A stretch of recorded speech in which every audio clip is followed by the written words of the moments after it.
Buenos días, José Juan Flores Guzmán, bienvenido a esta etapa en la entrevista. Esta etapa, la que será entrevistado por los integrantes de la Comisión de Selección del Comité de Participación Ciudadana del Sistema Estatal de Combate a la Corrupción. La entrevista que se le hará tendrá una duración máxima de 30 minutos, dentro de los cuales usted tiene 10 minutos para exponer sobre los temas relacionados con el Sistema Estatal de Combate a la Corrupción. Posteriormente, los comisionados aquí presentes le harán algunas preguntas que consideren pertinentes en un espacio de 20 minutos como máximo. Usted deberá concretarse a contestar dichas preguntas. El secretario técnico llevará el control del tiempo de la entrevista, quien indicará previamente cuando dicho tiempo se esté terminando. Al terminar la entrevista, usted deberá abandonar estas instalaciones, quedando prohibido entablar diálogo alguno con los demás candidatos que aún no han sido entrevistados.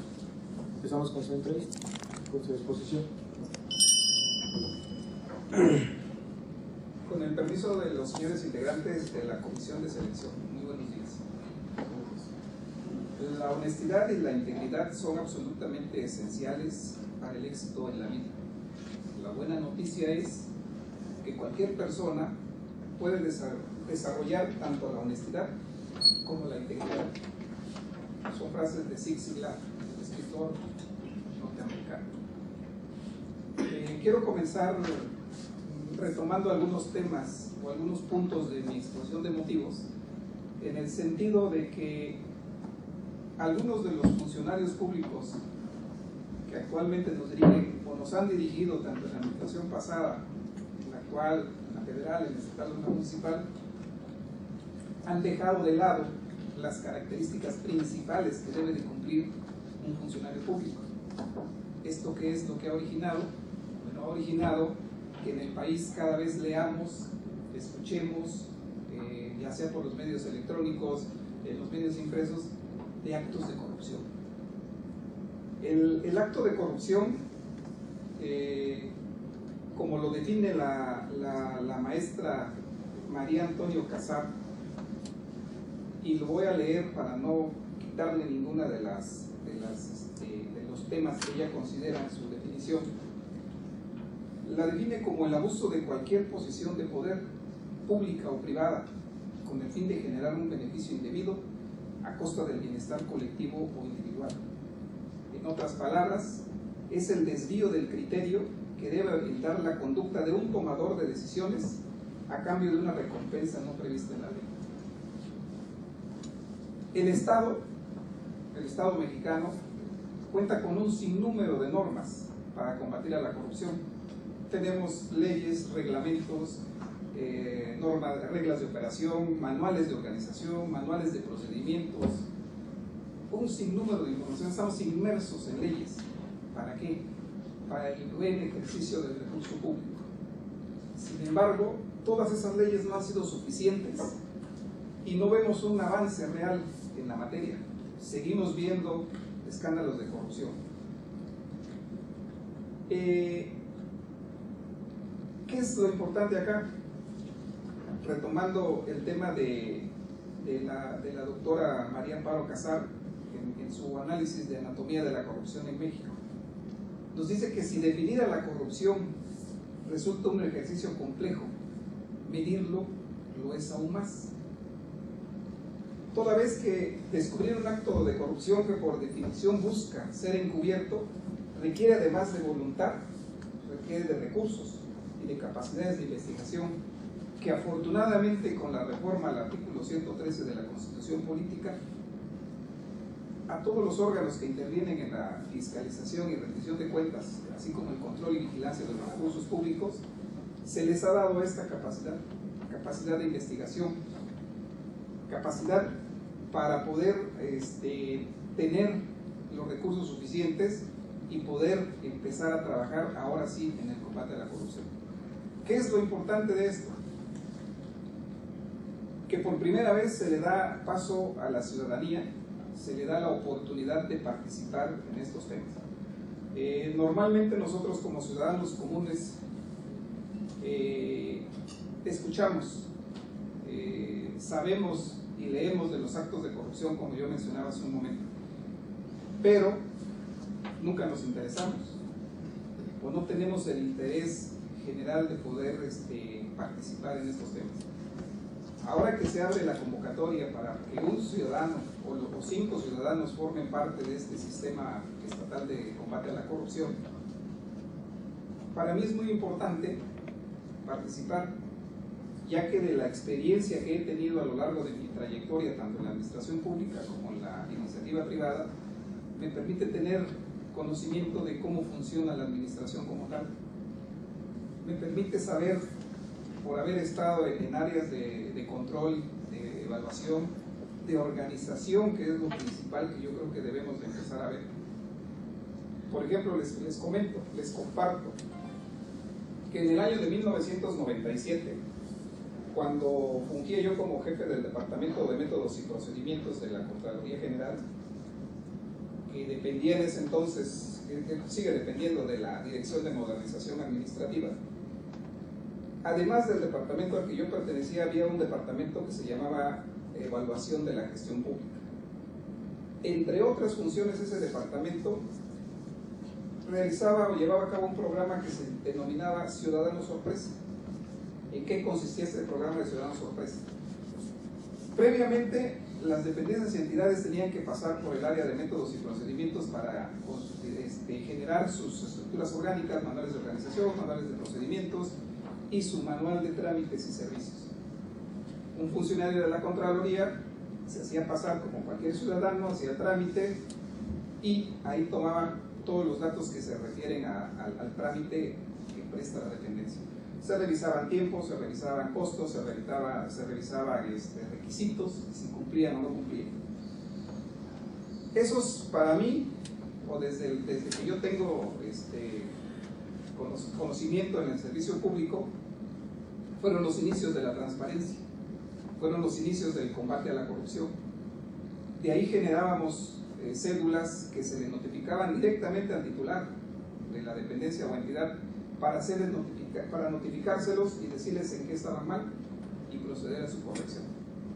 Además de eso, como ustedes saben, todas las dependencias y entidades generan un programa operativo anual y en cada programa operativo anual establecen sus objetivos que van a cumplir para estos requisitos, para ese presupuesto. Entonces también de ahí se generaban indicadores de cumplimiento, indicadores de gestión, indicadores de calidad. Entonces, ¿a dónde quiero llegar con esto? Hasta donde tengo conocimiento, y probablemente esté equivocado, no se hacen estos trabajos actualmente.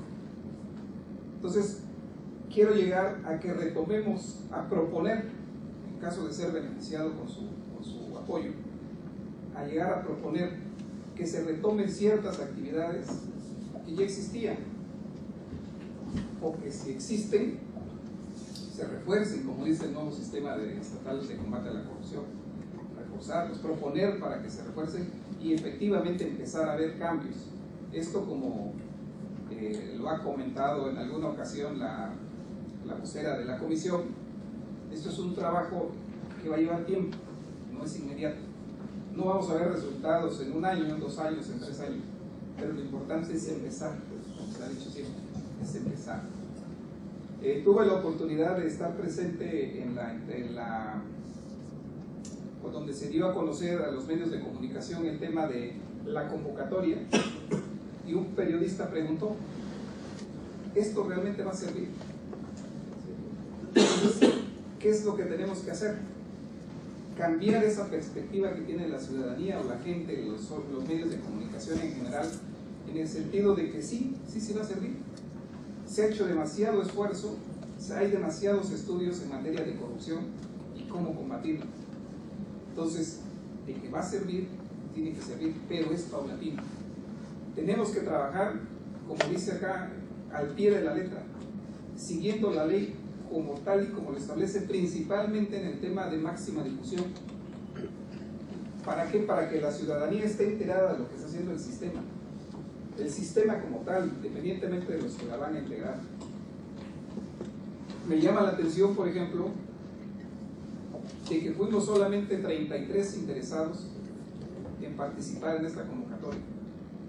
De esos 33, no considero que no haya más personas capacitadas para hacerlo, sin embargo no hay el interés. Entonces esa es la preocupación, a eso desde mi punto de vista es a donde tenemos que llegar, a hacer que la gente despierte, que sepa que sí se pueden hacer las cosas y que se está haciendo bien. El primer reto que yo veo en este sistema es eso precisamente, la desconfianza de la ciudadanía.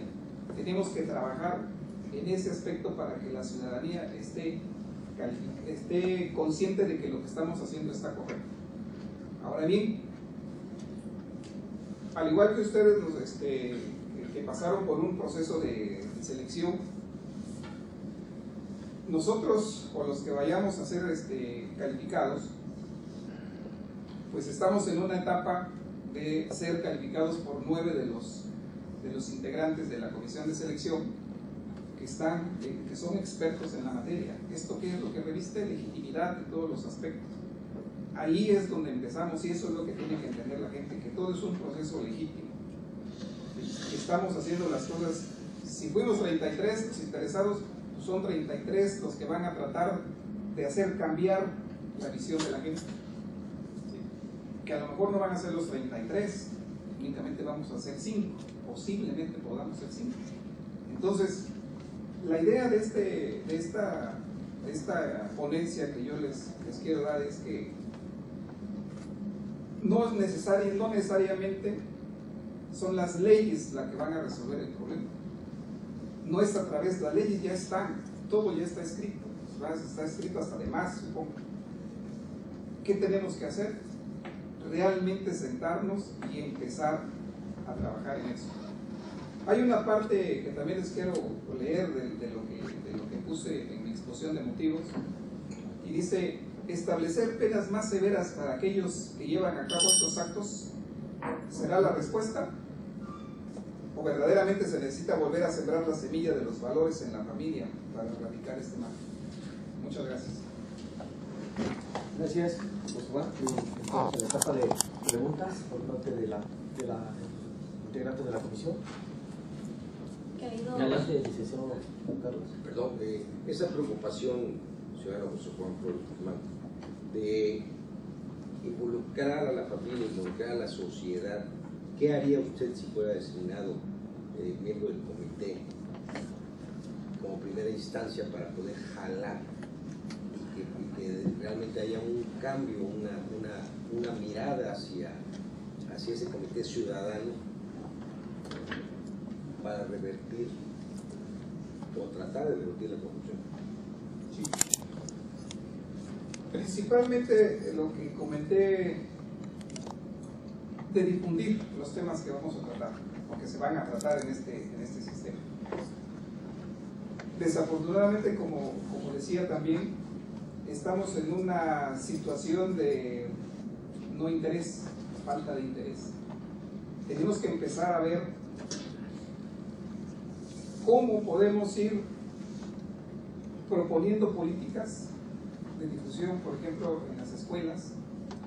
Alguien me decía, platicando sobre este tema, me decía, pero ¿qué pasa si por ejemplo, en la escuela vas y lo explicas, ¿no? O sea, das una plática en una escuela y luego vas a otra y vas a otra. El niño, estamos sembrando la idea probablemente en el niño, pero ¿qué pasa si llegando a su casa el niño ve que su papá se estaciona en doble fila? Si una persona de tránsito lo detiene, le da su mordida. Entonces, creo que desde ahí esa es la parte que a mí me preocupa. O sea, la difusión definitivamente para mí sería la primera idea que tendríamos que trabajar, de difundir para que la gente realmente se interese. Y empezar aquí, muchas veces decimos hay que empezar de abajo para arriba, porque es la educación. Pero al nivel en que estamos ahorita, desde mi muy particular punto de vista, considero que tendríamos que primero concientizar a los mayores para que a su vez vayan hacia abajo. En primer lugar, porque somos los adultos los que realmente hacemos el problema. Ayer, tratando de prepararme un poquito más para esta plática con ustedes, escuchaba una entrevista de una persona que decía, el ser humano es por naturaleza corrupto, y no es verdad. Todos los seres humanos nacemos bien, nos hacemos corruptos en el transcurso de nuestra vida. ¿Por qué? Por las circunstancias en que nos toca vivir, probablemente. Entonces, esa parte es la que yo considero tendríamos que atacar. La difusión primero, concientizar a la gente, como decía, es una situación que debemos de ir paulatinamente. No va a ser de un día para otro. Ciudadano, cuando yo leí tu exposición de motivos, me gustó que tuvieras muy claro algo que todavía en otras exposiciones no encontré. Tú ya tienes claro los mecanismos de prevención del sistema. Tu buena noticia me gusta, que cualquier persona puede desarrollar tanto la honestidad como la integridad, porque una de esas políticas que vienen y que van a aterrizar aquí en el Estado van a ser precisamente esas reglas de integridad.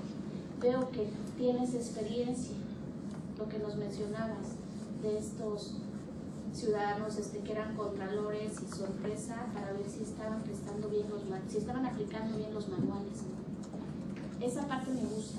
De llegar tú mañana o cuando nosotros instalemos esto y ser uno de esos 5 ciudadanos que van a estar ahí, vamos a seguir contando con esta visión, con esta, ahora sí que te estás comprometiendo a un trabajo que es bien difícil, porque estamos hablando de reintegrar esa visión que tiene la sociedad de los servidores públicos, de los funcionarios públicos, y reintegrar esa visión de que si bien es cierto que existe la corrupción, como tú lo estás mencionando, también es cierto que hay personas con ideología y con una visión como la tuya, de honestidad y de integridad en el servicio.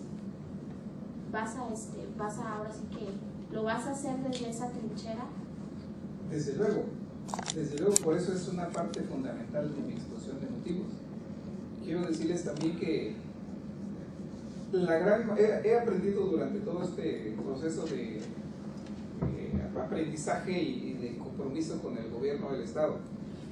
Leía yo, y es rápido entre comillas, ¿no? O sea, a todos los que fuimos inscritos en esta convocatoria, todos nos buscaron algo en los medios, ¿no? A mí, por ejemplo, me pusieron exfuncionario de Ulises Ruiz, pero si usted ve mi currículum, inmediatamente, el inmediato puesto anterior fue con José Murat, y antes de José Murat con Diodoro Carrasco, y estuve un mes todavía con Camino con Monteagudo.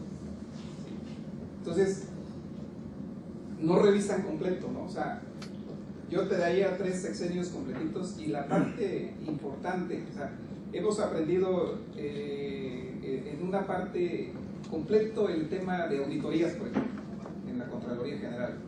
En la misma Contraloría, todo el tema de la organización y la estructura del gobierno del Estado.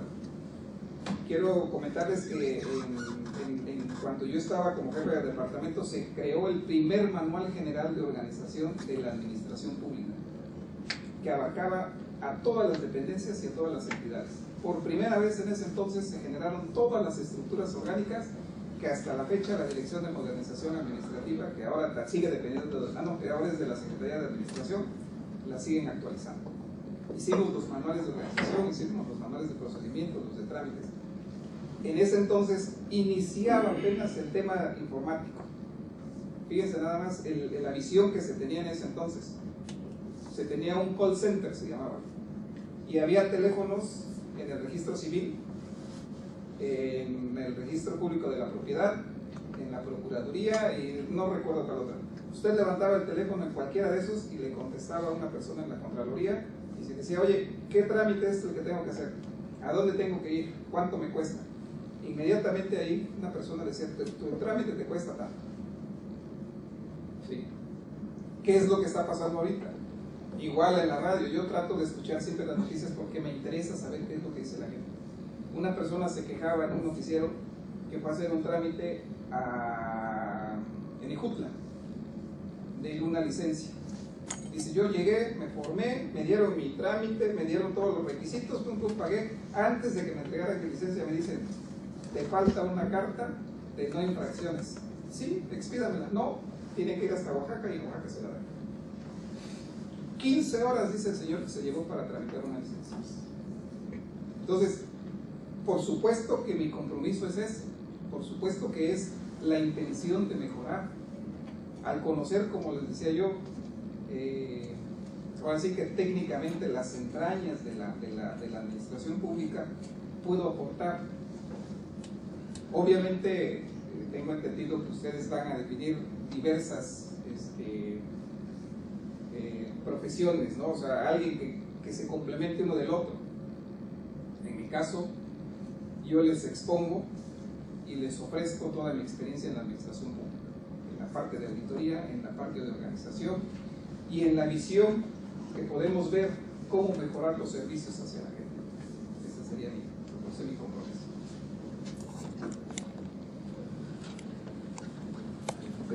En materia de rendición de cuentas, ¿cuál sería su visión en esta materia y cuál sería su aportación de formar parte del comité de corrupción? Fíjese que obviamente para preparar una entrevista de esta naturaleza y considerando el hecho de que somos ciudadanos y sin ánimo, créanme, porque me dicen es que puede ser, aunque no es político el tema, me dicen puede ser malinterpretado. Yo quiero comentarlo porque sí es importante por la visión y el efecto que pudiera causar el hecho de no hacer un procedimiento o un proceso de rendición de cuentas. Leía yo ayer que Oaxaca hasta el 2016 estuvo dentro de los primeros 5 lugares en materia de transparencia. En el 2016 en el quinto, en el 2014 en el tercero, terminó siendo en el 2016 el quinto lugar en materia de transparencia, en indicadores de transparencia. Y en el 2017, en junio, cae al número 20. Y entre el chisme y lo que se publica, dice, a alguien se le olvidó subir la información, alguien no actualizó, no porque no la tuviera, sino porque no la subieron. ¿Qué es lo que pasa en esos casos? Dan un reflejo completamente negativo de un Estado, cuando a lo mejor el responsable es una sola persona o dos. Entonces, ¿cuál es la visión? Así como lo establece el sistema, se va a tener que estar pendiente de que toda esa información a la que están obligados por ley los servidores públicos y las dependencias que generan información importante para el Estado, vamos a estar vigilantes de que se cumpla en tiempo y forma. Tenemos que hacer, como dice aquí, un programa de trabajo que es el que nos va a estar guiando, un calendario, a ver quién tiene la obligación de subir hoy los índices de ingresos recaudados. ¿Sí? Eso es a nivel estatal, pero tenemos un problema en Oaxaca, somos 570 municipios. Hasta el año 2016 yo estuve asesorando a algunos municipios en materia contable y el primer problema que nos encontramos, no sé si algunos de ustedes conocen el sistema de contabilidad del ACE, es terrible, terrible ese sistema. Si por alguna razón el municipio, obviamente es el que lo quiere llevar como dice la norma, ¿no? Si yo por ejemplo hago un gasto de 50 pesos y me dan factura y lo tengo que comprobar, ese gasto de 50 pesos por haber expedido una sola factura, el sistema me obliga a hacer 6 movimientos contables. 6 movimientos contables por un gasto de 50 pesos. Y lo que implica todo el sistema operativo y lento, que es lo que ha hecho entonces nos encontramos con el problema de que hay municipios en los que no hay internet y se ven obligados a contratar a algún asesor contable o algún asesor básicamente contable que muchas veces no les genera sus reportes financieros y tenemos una lista impresionante de municipios que no cumplen. Entonces, esos detalles también operativos se tienen que revisar. ¿Cómo le vamos a hacer con esos municipios donde no hay internet? Porque su recurso es mínimo, ¿no? Hay municipios a los que le llegan 100,000 pesos al año. Nos ha tocado ver a municipios que les digo, bueno, ¿y cuánto te llega de tu ramo 28? 100,000 pesos mensuales, no, al año. ¿Sí? Ese es un problema que tenemos que estar viendo entonces, y eso también le afecta al Estado. ¿Por qué? Porque no hay rendición de cuentas en su tiempo y en forma. Ahora también quiero decirles que se reformó, la reforma que tuvieron, si no mal recuerdo, en el 2015-2016 en materia de transparencia, de 24 fracciones u obligaciones se fue a 42. En ese mismo año, cuando estábamos en la Contraloría, hicimos una revisión sobre las leyes que regulan al Estado. Más de 1.500 leyes que regulan al Estado. Algunas obsoletas que no se aplican. Había un programa de desregulación administrativa que se olvidó, se dejó. Eso es lo que también desde mi punto de vista deberíamos de ver para el tema de acceso a la información y la rendición de cuentas. Entonces, esa sería mi visión, estar vigilando con un calendario estricto cuándo tengo que subir información al portal y quién la tiene que subir. ¿Cumplió o no cumplió? Inmediatamente, como dicen, ¿no? Reuniones, o en la siguiente reunión que se tenga que hacer del comité coordinador, establecer, bueno, qué es lo que pasó. Es coordinación. Al final de cuentas tenemos que coordinarnos con las instituciones. La ventaja, como les decía, es que le abren la puerta al ciudadano. Ya no es solo la autoridad la que, como vulgarmente se dice, chinto tapa chinto. Entonces, desde mi muy particular punto de vista, sería estar revisando constantemente toda la información que se tenga que estar dando cumplimiento de manera administrativa y de manera legal en las instancias y portales que se tengan. Pues me agrada porque esta pregunta que sobre los municipios eres el primero que identifica la problemática de los 570 municipios y tienes una visión muy real de cómo está, porque precisamente es un punto de esta ley del sistema estatal de combate, ya lo habíamos preguntado y eres el primero que lo identifica. Así que, qué bueno. A ver, ¿qué mecanismos estructurales pondrás en marcha para disminuir la corrupción en la contratación de obra pública si eres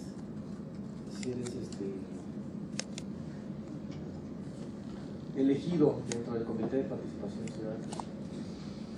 Bueno, en materia de obra pública, afortunada o desafortunadamente, como decía hace un momento, ¿no? Tenemos leyes para la obra pública federales, tenemos leyes para la obra pública estatal, lo mismo que las adquisiciones, exceso de normatividad desde mi punto de vista. Pero bueno, ya están y difícilmente las vamos a poder quitar, ¿no? O homologar en su caso. Entonces, algo bien importante que me ha tocado vivir, y se los digo con toda franqueza, por ejemplo, en la materia que tengo más experiencia, que es el agua con agua, drenajes sanitarios, plantas de tratamiento y los procesos de contratación, el Estado ejerce recursos a través de la Federación en esa materia, a través de la CONAGUA, y se hace un convenio de coordinación entre la Comisión Estatal del Agua y la Comisión Nacional del Agua, y de ahí se genera un programa de trabajo dependiendo del monto a ejecutar, cierto número de obras y acciones. Pero ¿qué pasa?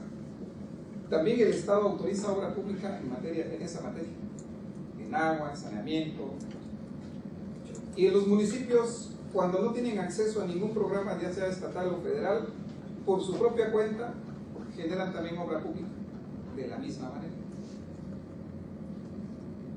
Entonces, el mecanismo que yo propondría a revisar sería que una sola de las dependencias fuera la encargada de hacer el resumen de obra pública que requiere el Estado, en este caso pues, la Secretaría de las Infraestructuras.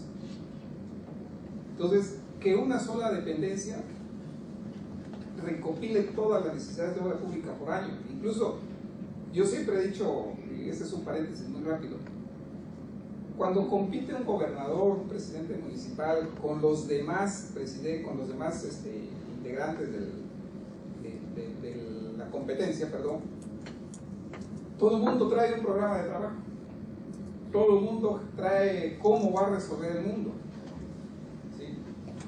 Yo le propuse alguna vez a un candidato, y afortunadamente lo comentó, le digo, a ver, ¿por qué no le solicitas hacer un compromiso y hacer un solo compromiso?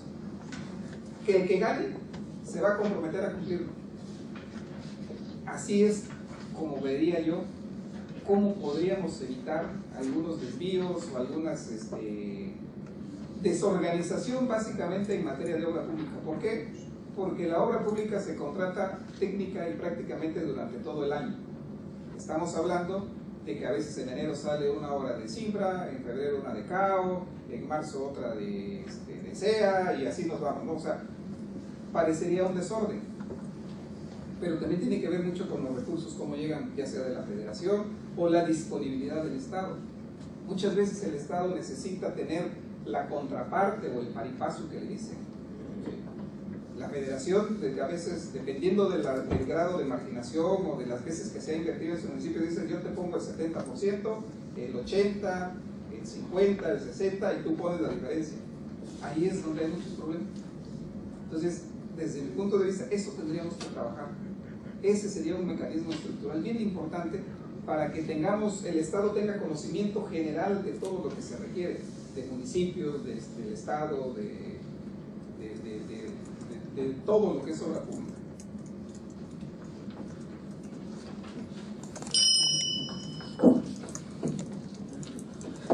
Te agradecemos tu participación. Muchas gracias. Gracias.